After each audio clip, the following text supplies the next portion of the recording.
एक दिनाचक गांव था जिसमें एक राजा था जो कि कभी भी कोई जंग नहीं हारा था और बहुत ही अमीर था। बादशाह के साथ एक सेनापति था जो कि बहुत ही ताकतवर था और हर वक्त बादशाह के साथ ही रहा करता था।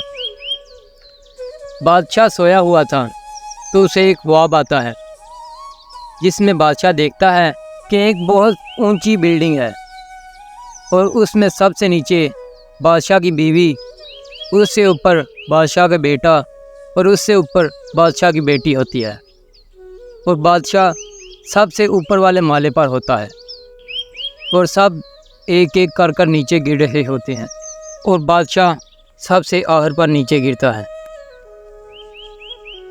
ये ख्वाब देखकर बादशाह एकदम से डर जाता है और उठकर बेड पे बैठ जाता है और सोचने लगता है कि इस ख्वाब का क्या मतलब होगा।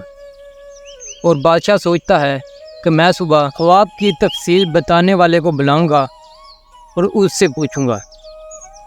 बादशाह अपने सेनापति को बुलाता है और उससे कहता है, सेनापति, जाओ किसी अच्छी ताबीर करने वाले को बुला कर लाओ। मैंने कल एक ख्वाब देखा था, मैंने उसकी ताबीर पूछनी है। जाओ जल्दी जाओ। जी बादशाह सलामत, मैं अभी गया और किसी अच्छी ताबीर करने वाले को बुला कर लाऊंगा। तभी सेनापति एक ख्वाब की हकीकत को बताने वाले को लेकर आता है और राजा इससे कहने लगते हैं, मैंने कल ख्वाब देखा था कि मैं सबसे ऊपर वाले माले पर हूँ और नीचे गिर रहा हूँ और नीचे वाले माले पर मेरे घर वाले हैं और वो भी गिर रहे हैं। इसकी हकीकत क्या है, मुझे बताओ। बादशाह सलामत, इसकी सीधी सीधी हकीकत है कि आप बहुत जल्द मरने वाले हैं। ये सुनकर बादशाह को बहुत गुस्सा आता है और वो सेनापति से कहता है, इसको सारी जिंदगी के लिए कैद में डाल दिया जाए और जल्दी जल्दी तुम इसे कैद में डालकर मेरे पास आओ। जब वजीर उसे कैद में डालकर आता है तो बादशाह उसे कहता है, जाओ और किसी अच्छी ताबीर करने वाले को देख कर लाओ। जी बादशाह हुजूर, इस बार मैं किसी अच्छी ताबीर करने वाले को देख कर लाऊंगा। तो सेनापति इस बार एक अच्छे नजूमी को लेकर आता है जो कि ख्वाब की एक अच्छी ताबीर बताता था। फिर बादशाह उसे अपने ख्वाब का बताते हैं तो बादशाह इसे अपना वही ख्वाब सुनाते हैं। इस नजूमी को पहले वाले नजूमी की खबर थी जिसे बादशाह सलामत ने कैद में डाल दिया था। तो कुछ देर सोचने के बाद नजूमी कहता है, जी बादशाह सलामत, इसका मतलब है आप अपने ख़ानदान में सबसे आखिर पर मरेंगे। ये ताबीर भी सुनकर बादशाह को बहुत गुस्सा आता है और बादशाह सेनापति से वही सज़ा इसे कहते हैं।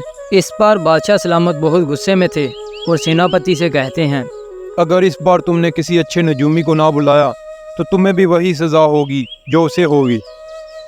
सेनापति इस बार घबरा जाता है और सोचने लगता है, तो मुझे इस बार किसी अच्छे से अच्छे नजूमी का इंतज़ाम करना पड़ेगा, वरना मुझे भी वही सज़ा होगी जो उसे होगी। इस बार सेनापति एक जाने माने नजूमी को बुला कर लाता है जो कि ख्वाब की बहुत अच्छी ताबीर बताता था और उसके बताने का तरीका सबसे अलग था। तब फिर बादशाह नजूमी को वही अपना ख्वाब सुनाते हैं। इस ख्वाब की ताबीर तो वही थी जो पहले दो नजूमियों ने बताई थी।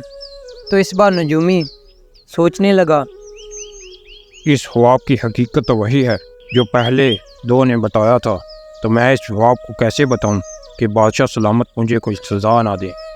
कुछ देर सोचने के बाद वो नजूमी बादशाह से कहने लगा, बादशाह सलामत, इसकी हकीकत तो ये है कि आपकी ज़िंदगी आपके ख़ानदान में सबसे ज़्यादा होगी।